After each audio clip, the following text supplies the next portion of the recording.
নোয়াপাড়া জনসভা থেকে নাম না করে অর্জুন সিংকে তীব্র আক্রমণ করলেন মুখ্যমন্ত্রী মমতা বন্দ্যোপাধ্যায়।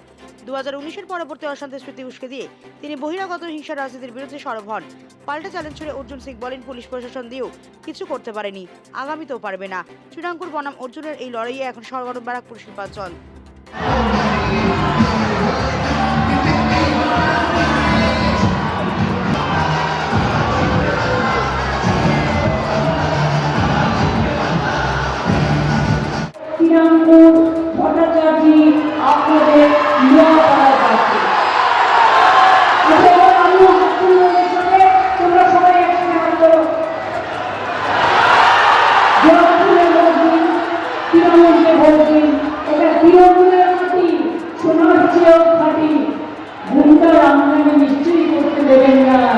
এখানে বাংলা সংস্কৃতির উন্নয়ন করতে দিন।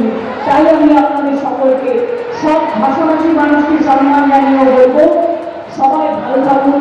সারা বাংলা ওনার নেতৃত্বে মানুষ আজকে আরজিকরকে ভুলিনি, মানুষ আজকে মনোজিৎকে ভুলতে পারছে না।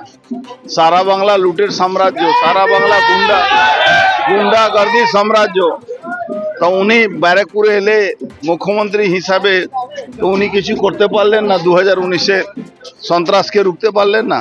উনি 2019-এ সন্ত্রাস উনি করেছিলেন, ওনার পুলিশ করিয়েছিল।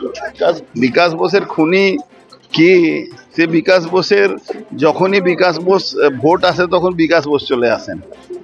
উনার লোয়ার কোর্ট, হাইকোর্ট, সব কোর্টে যেখানে অ্যাকিউটাল 2001 সালে করলো, তাহলে উনি বারবার এই কথাটা বলে উনি আমার কিছুই করতে পারেন না, তো উনার তো পদত্যাগ করা উচিত।